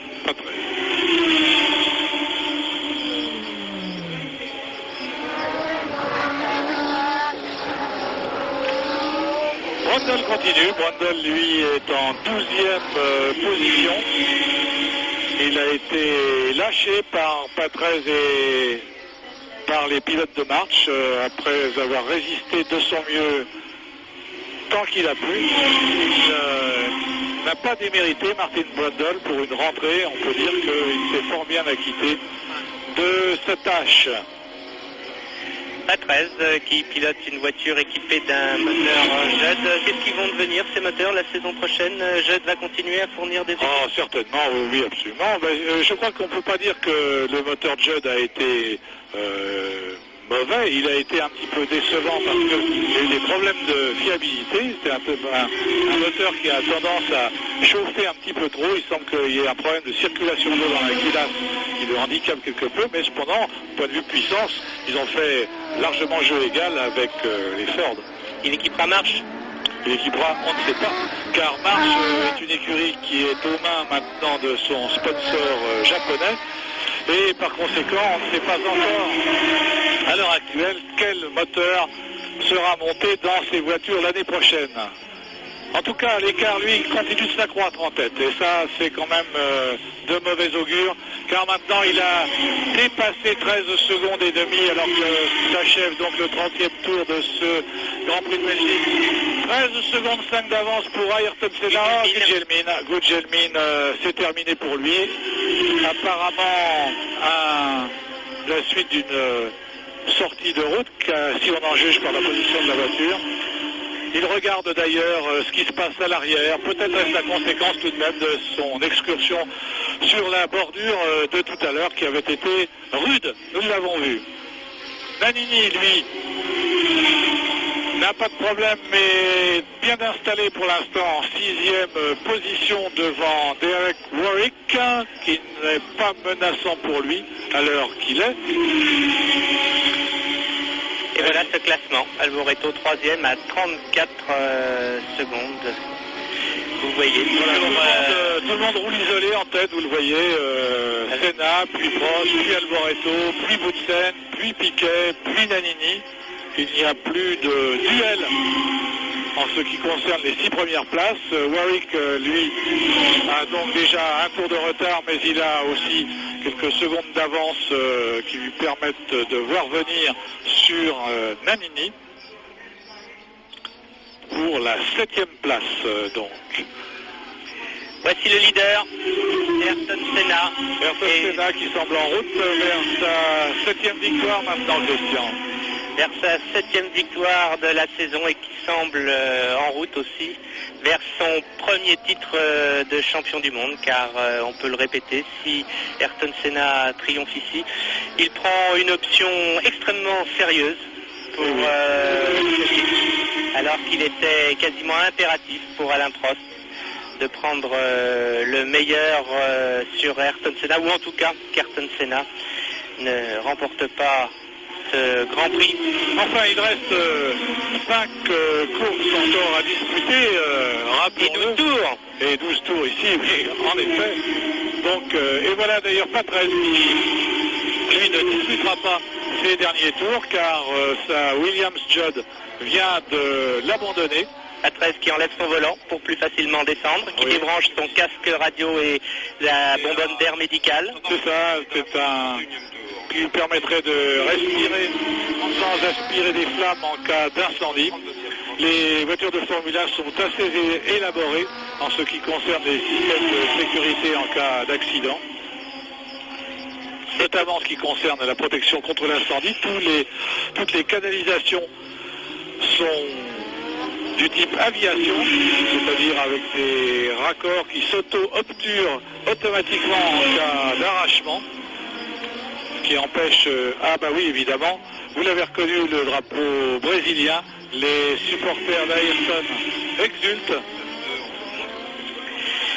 32e tour, 17 secondes, 27 centièmes entre Ayrton Senna et Alain Prost.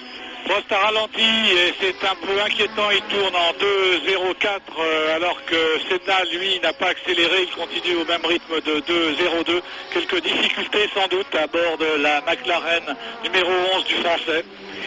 Alors que Ayrton Senna va doubler, Philippe Streiff va prendre un tour à Philippe Streiff. Ah non, c'est Alain Prost qui va prendre un tour à Philippe Streiff, pardon. Peut-être des problèmes de consommation ce matin après le warm-up. Alain nous disait être un petit peu inquiet à propos de la consommation. Il y a des écarts anormaux entre les deux voitures, nous disait-il, et je ne sais pas trop pourquoi. Voilà, en tout cas, c'est vrai que la journée d'essai d'hier, qui a été gâchée par la pluie, a peut-être empêché les motoristes japonais d'affiner leur réglage comme ils ont l'habitude de le faire. Et ceci s'est peut-être traduit justement par ces petites anomalies dont Prost vous a fait part, Christian. En tout cas, il semble bien que pour le moment, il ne soit pas plus du tout en mesure de résister à son coéquipier qui s'envole. Il a même un peu de mal à doubler Streiff, on dirait. Oui, 10 tours à couvrir encore, mais plus de 17 secondes d'écart, de retard maintenant pour Prost derrière Senna. Ce qui est tout de même assez étonnant là. Oui, bien sûr. Enfin, dans la montée, il n'y aura pas de problème. Il prendra évidemment facilement l'ascendant sur l'AGS à moteur fort atmosphérique. Mais toute la descente, en effet, il est resté derrière Streiff, ce qui n'est tout de même pas tout à fait alors normal. Que Piquet, semble-t-il, a doublé Boutsen. Et alors que Berger vient de réaliser le meilleur temps. Berger a réalisé le meilleur temps avant d'abandonner. Oui, c'est une information quand même amusante. Vous voyez que colonie au stand. Vous voyez que lorsque l'on a plus pour souci de terminer le Grand Prix avec l'essence qui vous est allouée, eh bien ça vous permet de trouver des choses supplémentaires pour, par exemple, établir le meilleur tour en course. Est-ce qu'il y a une prime à la clé du ressort du tour? Non, je ne crois pas. Mais à gloire, en tout cas. Une petite satisfaction quand même. Il tempère un petit peu la déception d'avoir été contraint à l'abandon. Non, Piquet est devant Nannini, non, c'est ça. Oui. Boutsen est toujours lui devant. Piquet devant Nannini. Absolument. Boutsen toujours 4, 5 Piquet, Nannini 6. Vous le voyez donc les Benetton qui font jeu égal avec la Lotus à moteur Honda irrésistible dans les châssis McLaren, en revanche vulnérable dans les Lotus. Voici, c'est bien le problème. Vous pensez, vous, José, que les deux moteurs Honda développent, ceux qui équipent la Lotus et ceux qui équipent la McLaren développent exactement la même puissance et ont les mêmes performances au plan consommation? Ça me paraît infiniment probable. Il est également probable que les tout derniers perfectionnements, car un moteur en Formule 1 en course, naturellement, ça continue de se développer, de se perfectionner en cours de saison. Il est certain que les tout derniers perfectionnements, eh bien, ce sont les McLaren, naturellement, qui en bénéficient les premières. Mais je ne crois pas que Honda s'amuse à faire deux types de moteurs, un pour les McLaren, un pour les Lotus, ce serait bien trop compliqué. Je crois simplement que la supériorité de l'écurie McLaren en général, c'est-à-dire de son organisation, de ses châssis, de ses pilotes, ont creusé l'écart. 18 secondes, 403 millièmes entre Senna et Prost au 34e tour de ce Grand Prix de Belgique. Senna semble avoir pris une option extrêmement sérieuse sur la victoire dans cette 11e manche du championnat du monde. Oui, je crois il est sur le point en tout cas là, de réaliser une percée décisive dans les Ardennes. Et je crois que c'est effectivement ce que Alain Prost redoutait par-dessus tout, parce qu'il avait beaucoup d'espoir sur ce circuit où il a souvent brillé. Mais il n'a rien pu faire contre Senna. Alors que Alboreto a mis la pression, oui. Alboreto a mis la pression, s'il y a Jean-Louis Bourset, il a raison, puisque Alboreto a bouclé ce 34e tour en 2 minutes 01 seconde et 92 centièmes, alors que les deux leaders, eux, ont tourné en 2,03, c'est-à-dire plus d'une seconde moins vite. Piquet a allumé ses roues là pour résister à Nannini. Il va avoir des... Oh là là, mais il a eu le temps de mettre la pression à Alboreto, je crois, parce que voilà, ça y est, le moteur Ferrari qui expire là sous vos yeux. Vous avez vu la fumée bleue. Ça, c'est un signe qui ne trompe pas. Ce panache bleu qui suit la Ferrari rouge, eh bien, c'est l'annonce de l'abandon prochain. Il a peut-être senti qu'il y avait un bruit bizarre, alors... Oui, ou peut-être qu'il en avait assez, je ne sais pas. Enfin, en tout cas, Michele Alboreto, le pauvre, ne profitera pas de ses efforts et ne montera pas sur le podium. Aujourd'hui, voilà qui fait bien les affaires, naturellement, de Thierry Boutsen, qui va hériter donc cette 3e place. Mais quand je dis hériter, ça n'a rien de péjoratif. En réalité, il ne l'aura pas volé, car il a fait une course absolument magnifique, et ce depuis le début, en s'accrochant au cours des premiers tours dans le sillage des McLaren et des Ferrari avec un brio extraordinaire. Boutsen qui est un habitué de ces 3e places, puisque en Hongrie, à Détroit et au Canada, il avait déjà terminé 3e. Oui, comme il le dit plaisamment et avec humour lui-même, eh bien, il sera peut-être le champion du monde des atmosphériques cette année, Thierry Boutsen. Récompense et titre tout à fait honorifique, certes, mais tout de même significatif. Toujours un peu inquiétant quand on voit beaucoup de fumée sortir d'un moteur turbo, comme ça on a toujours peur de voir quelques flammes après. Cela dit, c'est de moins en moins fréquent hein, maintenant. C'est-à-dire que depuis que le règlement a baissé le maximum autorisé... Il continue, hein? Ah oui, il continue, mais aura-t-il assez d'huile? Voilà le problème, car nous en sommes qu'au 35e tour, et bien sûr, il y en a 43 à couvrir. On dit que les moteurs qui consomment un peu d'huile sont bien, on est au plan puissance en général. Ah bah oui, bah alors là, effectivement, qu'est-ce qu'il doit avoir comme chevaux à Alboreto en ce moment, le pauvre? Ça doit être formidable.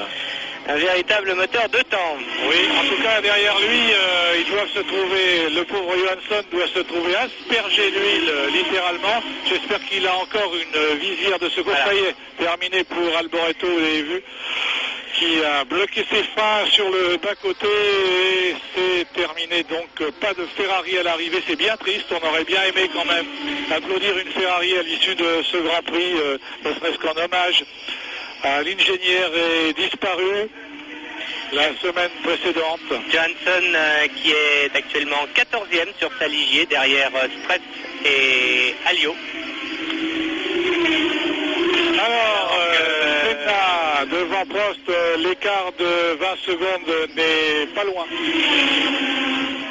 Senna, Prost à 19 secondes, 176 de Senna, 3e Alboreto, 4e Boutsen, 5e Piquet et 6e Nannini, non, pas 3e Alboreto, 3e Boutsen, pardon, 4e Piquet.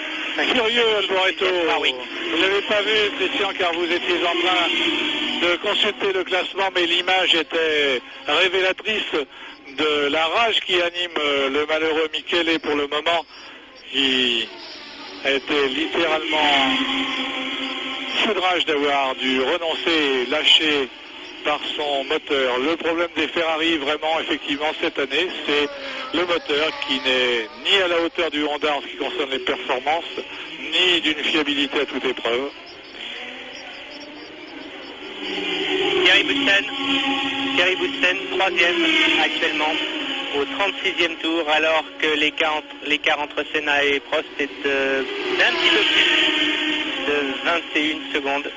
Il n'y a plus de lutte maintenant, effectivement, entre Senna et Prost. Prost a dû se résigner à cette seconde place et à cette défaite qui risque de constituer le tournant décisif de ce championnat 88. Championnat 88 qui se sera résumé à un duel entre lui et son coéquipier. Ils n'ont laissé jusqu'à présent aucune victoire à personne d'autre. Et alors qu'il reste 6 tours à parcourir, vous voyez le classement après 36 tours. On a toujours un petit tour de retard lors des classements, 37 et 6, 43. Le compte est bon. 21 secondes, 17 centièmes d'écart. Et à l'issue du 37e tour, Senna vient de boucler maintenant. Nous allons voir où nous en sommes. Après 21 secondes, l'écart va-t-il se stabiliser ou se réduire?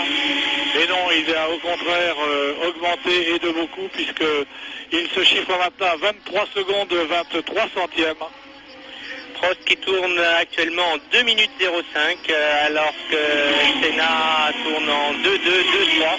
Oui, Senna termine à sa main, bien sûr, les mains au haut du guidon, comme dira tout à l'heure notre ami Daniel Potra lorsqu'il vous commentera les images du championnat du monde sur route. Ou comme il aurait dû, ou comme il le fera, je voulais dire, dans Sport Dimanche Soir. En tout cas, Boutsen, lui, aura fait une course superbe et d'ailleurs il tourne actuellement plus vite que Prost.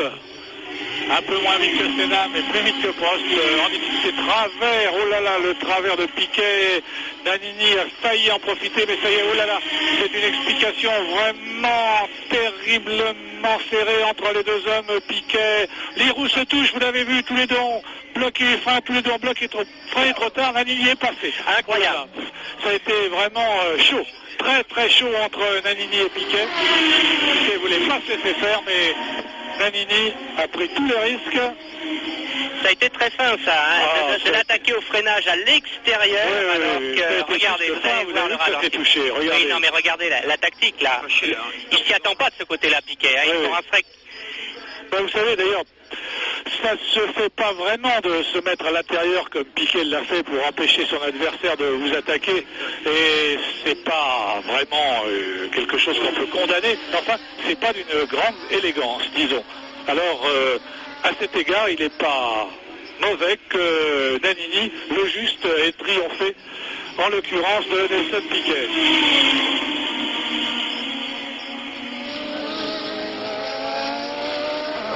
Et voilà maintenant l'écart au 38e tour, eh bien 23 secondes et 66 centièmes, il est resté à peu près stable entre Senna et Prost. Maintenant, Senna lève de plus en plus le pied, c'est normal, il termine à sa main avec toute l'aisance que lui permet d'avoir sa confortable avance. C'est inimaginable de penser maintenant que Senna est obligé de lever un peu le pied à cause de la consommation, alors que c'est toujours très chaud ici, entre Capelli et Piquet. Eh oui. C'est pensable, c'est imaginable. Senna a été un petit peu optimiste. Je ne voudrais pas faire de pronostics qui pourraient ensuite être retenus contre moi, mais je crois qu'il n'y aura pas de problème. Je serais en tout cas fort étonné que Senna ait des difficultés à terminer, parce qu'en définitive, le ralentissement de Prost à partir du 30e tour à peu près lui aura permis de terminer à sa main. Senna qui vient de doubler Brundle et sa Williams, ou plutôt est la Williams de Mansell, que Mansell a dû lui céder pour une course 2 en raison des suites d'une mauvaise varicelle que lui a transmise son petit garçon à l'île de Man. Alors Capelli qui a passé Warwick sans que nous nous en apercevions, nous avons manqué cette phase de la course, eh bien Capelli qui occupe donc maintenant la 6e place, va-t-il pouvoir à son tour prendre le dessus sur Piquet comme Nannini l'a fait tout à l'heure? Le leader, lui, prend un tour à Cheever. Prudent, voilà, oui, bien sûr. Et puis voilà, Patrese, donc Brundle, donc je veux dire, qui donc concède à son tour un tour de retard. Senna qui tourne en 2,05, presque 2,06, soit à plus de 5 secondes de ses temps en début de course. Il faut signaler qu'en début de course, la voiture est pleine d'essence. Alors là, il en reste très peu, vous le voyez. Pas de problème pour le Brésilien, alors qu'au contraire, Alain Prost, lui, doit avoir un problème, car lui qui aurait évidemment intérêt à faire le forcing maintenant, eh bien, il tourne lui aussi au-dessus de 2 minutes 05 au tour. Ça indique qu'il n'est vraiment pas du tout en mesure de faire la course qu'il avait envisagée et de menacer jusqu'au bout, comme il l'aurait certainement voulu, Ayrton Senna, qui aura finalement effectué un véritable cavalier seul aujourd'hui, à l'occasion de cette 11e manche qui sera peut-être décisive du championnat du monde de Formule 1. Mais en tout cas, pas de changement en tête, donc toujours les deux McLaren inexorablement supérieurs, suivis non pas des deux Ferrari, mais cette fois des deux Benetton, dans l'ordre Boutsen-Nannini, qui auront mis à profit l'excellente tenue de route de leur voiture pour se mettre en évidence et pour briller sous nos yeux. 5e Piquet aux prises avec Capelli. Alors là, difficile de savoir lequel des deux aura le dernier mot pour la 5e place donc, alors que Warwick est donc désormais repoussé à la 7e place. Encore dans le même tour que les leaders, mais plus pour longtemps, sans doute. Ensuite, 9e Brundle et 10e Cafi, qu'on n'a pas beaucoup vu, mais qui a fait une course régulière, qui l'a amené petit à petit à occuper cette flatteuse 10e place. Flatteuse, bien sûr, pour le pilote d'une petite écurie comme la sienne. Une écurie qui a des grandes ambitions, je crois, pour la saison prochaine, José. Oui, effectivement. Il ne serait d'ailleurs pas impossible que Gérard Ducarouge choisisse peut-être le chant des sirènes italiennes, car les propriétaires, les promoteurs de cette écurie italienne sont des gens extrêmement fortunés qui seraient disposés, semble-t-il, à consacrer une bonne partie de leur fortune à faire la fortune de Cafi et peut-être de Gérard Ducarouge. On le voit un peu partout d'ailleurs, Ducarouge. On le voit éventuellement chez Ligier, on le voit, vous venez d'en parler, chez Dallara, on le voit aussi chez Lola Larousse-Calmels, on l'imagine. Oh là, c'est Johansson qui a du mal à repartir, vous avez vu. Mais heureusement, Boutsen ne s'est pas laissé piéger. Il a vu la Ligier qui ralentissait, peut-être des problèmes de consommation pour la Ligier, peut-être, je ne sais pas. En tout cas, vous avez vu que Johansson, qui occupait donc la 13e place, a eu du mal à sortir de l'épingle de la source, et pourtant ça descend fort à cet endroit-là. Inquiétant. Et on voit aussi, j'en termine avec Ducarouge, on le voit aussi chez, pourquoi pas chez Williams, comme antenne Renault chez Williams. Oh, tout est possible, bien sûr, car Gérard Ducarouge, ici c'est la Ligier de... je ne sais pas si c'est celle d'Arnoux, je crains que ce soit celle de Johansson. Oui. C'est celle de Johansson, vous le voyez, Stéphane qui rentre à pied vers les stands maintenant. Pas de Ligier donc à l'arrivée de ce Grand Prix de Belgique. Arnoux éliminé d'emblée presque, et puis Johansson qui a connu l'infortune d'être lâché par sa voiture à 3 tours de l'arrivée. 41e tour maintenant. 41e. Et même 42e en cours, je crois, non? Avec un écart entre Senna et Prost, un écart que je vais vous donner dès qu'il va s'afficher de 24 secondes. Senna tourne en 2,06, Prost en 2,07. Victoire donc probable désormais pour Ayrton Senna, qui aura finalement eu une course beaucoup moins difficile que celle que l'on pouvait prévoir, car Alain Prost a initié Palmer Encore un pilote abandonné par sa machine en vue de l'arrivée, ça c'est vraiment dur. La Tyrrell du pilote anglais au ralenti en bas de l'eau rouge, donc à peu près à l'endroit où Stefan Johansson s'est arrêté tout à l'heure d'ailleurs. Donc Ayrton Senna largement en tête, aucun souci en principe à craindre pour le champion brésilien qui se dirige donc maintenant vers sa 7e victoire de la saison et qui va pour la première fois prendre également l'avantage au point sur Alain Prost, n'est-ce pas Christian? Eh bien, effectivement, si Senna gagne dans quelques instants, Senna prendra la tête du championnat du monde avec 75 points. Prost sera second à 72. Troisième, Berger à 28 points avec 28 points. Quatrième, Boutsen avec 20 points. Et cinquième, Alboreto avec 16 points. Capelli, lui, a passé, Piquet s'est emparé de la 5e place. Nous n'avons pas vu cette action car le réalisateur maintenant a décidé, alors que Senna aborde maintenant son dernier tour, a décidé donc de ne plus quitter des yeux le leader, et on peut le comprendre même si on le regrette parce que bien sûr, sait-on jamais.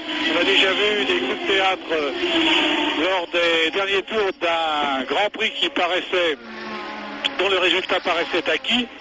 Eh bien, il faut souhaiter pour Senna qu'il n'en sera rien cette fois-ci, car sportivement, bien sûr, c'est lui qui mérite l'emporter après avoir outrageusement dominé ce Grand Prix. Vous voyez qu'il termine d'ailleurs sans trop pousser sur le champignon, comme on dit, puisque Warwick, à qui il a pris un tour, eh bien, Warwick a semblé presque sur le point de se dédoubler tout à l'heure, en faisant mine d'attaquer au freinage Ayrton Senna, mais finalement il s'en est abstenu, et sans doute a-t-il bien fait.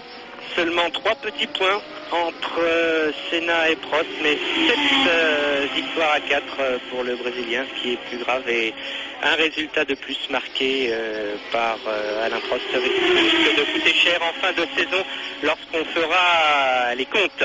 Oui, on peut dire effectivement que ce Grand Prix aura marqué un tournant dans le déroulement de ce championnat. Jusqu'ici, les supporters d'Alain Prost pouvaient espérer que leur favori tienne la dragée haute à Ayrton Senna et retrouve son titre, mais après ce Grand Prix de Belgique, eh bien, cette hypothèse devient malheureusement improbable. Peut-être le deuxième, si on peut faire cette image, peut-être le deuxième virage de ce championnat, le premier ayant été en Hongrie aux essais, où contre-performance d'Alain Prost, il part très très loin sur la grille de départ et il ne réussit pas, ou il réussit que quelques secondes à prendre le meilleur sur Senna. Et voilà, voilà l'arrivée. Terminé pour Ayrton Senna, qui remporte donc sans coup férir sa 7e victoire de la saison, la victoire la plus importante des 7 peut-être, parce qu'elle lui permet de prendre cette fois un avantage, sinon décisif, du moins important sur Alain Prost, assez important, je le crains, pour imaginer que désormais la poursuite de Prost derrière Senna sera très difficile à mener, et que la perspective d'un 3e titre en 1988 pour notre double champion du monde, malheureusement, vient de s'estomper quelque peu à l'issue de ce Grand Prix de Belgique. Ayrton Senna 1, Prost 2, Boutsen 3, Boutsen qui pour la 4e fois de la saison monte sur le podium, 4e Nannini, 5e Capelli, 6e Piquet côté français, 11e Alliot, 12e Streff. Et nous ne savons pas quelle sera exactement la place de Johansson, qui a abandonné quelques tours avant la fin, mais qui malgré tout sera classé avec sa Ligier. Oui, voilà un symbolique drapeau brésilien brandi là par les supporters d'Ayrton Senna, qui aujourd'hui a vraiment marqué un avantage extrêmement important dans le déroulement de son duel avec Alain Prost. Certes, il faut le répéter, ça n'est pas définitivement perdu pour Prost, puisqu'il reste tout de même 5 Grands Prix à courir d'ici la fin de la saison, et que par conséquent on peut imaginer, pourquoi pas, on a vu déjà des choses plus extraordinaires en course automobile, eh bien on peut imaginer que la tendance s'inverse et que la dynamique de la victoire qui semble actuellement porter littéralement Senna vers le succès, eh bien s'inverse et que soudain ce soit Prost qui en profite, mais il est certain que aujourd'hui on s'accordait tous à penser, je crois à Alain Prost le premier, que le résultat de ce Grand Prix serait crucial.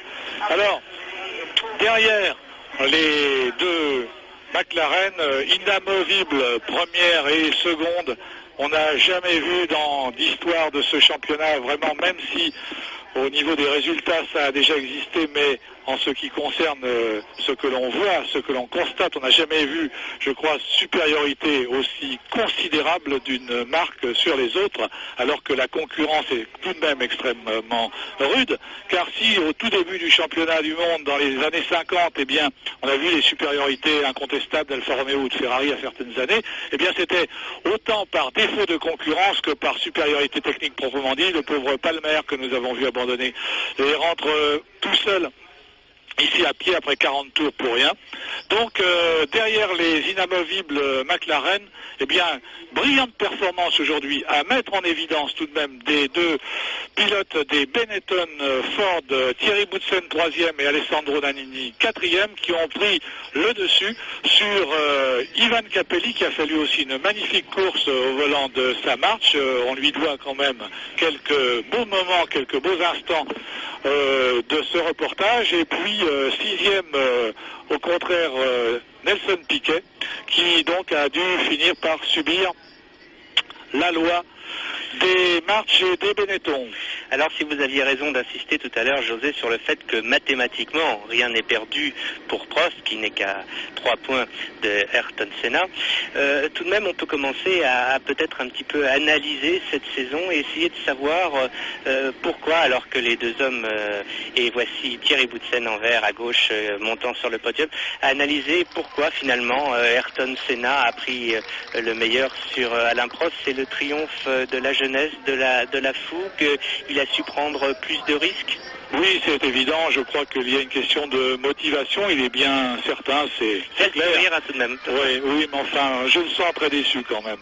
En tout cas, vous savez, oui. Bon, il est certain qu'Alain Prost a été déjà 2 fois champion du monde, qu'il a connu tous les honneurs, qu'il est le recordman absolu du nombre de victoires en Grand Prix, et que par conséquent il n'a plus aussi faim de victoire au sens littéral du terme qu'un Ayrton Senna, qui est un monstre d'ambition depuis qu'il a débuté en Formule 1 en 1984. Il n'a qu'une idée en tête, c'est devenir champion du monde. Il a cette année la voiture qui lui permet de le devenir. Il est certain qu'il était décidé à prendre tous les risques, et même plus s'il le fallait, pour parvenir à son but. À ce jeu-là, il est sûr que Prost, dont la motivation n'est pas émoussée, mais qui enfin, c'est tout à fait naturel, n'envisage plus la course tout à fait sous le même angle qu'un champion affamé de victoires comme les Ayrton Senna. Il est tout à fait naturel que Prost ait eu quelques difficultés à se maintenir au niveau imprimé par celui-ci. Alors, McLaren bat son propre record, puisque c'était un record du temps de Lauda, le record des constructeurs, 142 points et demi, je crois, acquis en fin de saison, alors que là, il reste encore... Oui, bien sûr, c'est vraiment un gag. En fait, d'ailleurs, maintenant, naturellement, bien que la saison soit loin d'être terminée, McLaren Honda est absolument assuré naturellement du titre des constructeurs. Prost a le sourire, comme vous le disiez. C'est vrai, Christian, mais enfin c'est un sourire un petit peu triste, un petit peu empreint de tristesse quand même. Et c'est un peu symbolique cette image de Prost qui vient de sortir de l'écran là en levant la main vers les spectateurs qui l'acclament. Il n'a pas démérité Alain, loin de là, mais il a trouvé, c'est certain, en Ayrton Senna, un rival de sa trempe, pour le moins. Voilà, sur ce générique de nos amis de la télévision belge, nous allons vous rendre l'antenne ici depuis Spa-Francorchamps, où vous venez d'assister en direct à la victoire de Ayrton Senna dans ce 11e Grand Prix de Formule 1 comptant pour le championnat du monde. Prochain rendez-vous dans 15 jours en Italie. Jean-Louis Montet, Jean-Pierre Draguc, José Rosinski, Christian Van Ryswyk et Pierre Rivet vous souhaitent une bonne après-midi.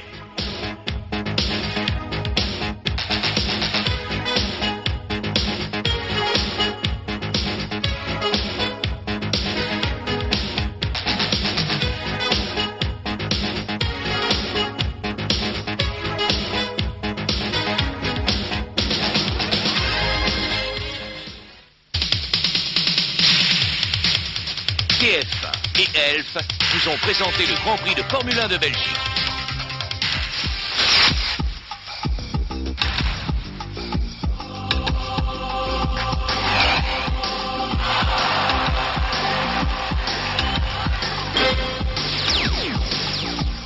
Elf, l'énergie d'une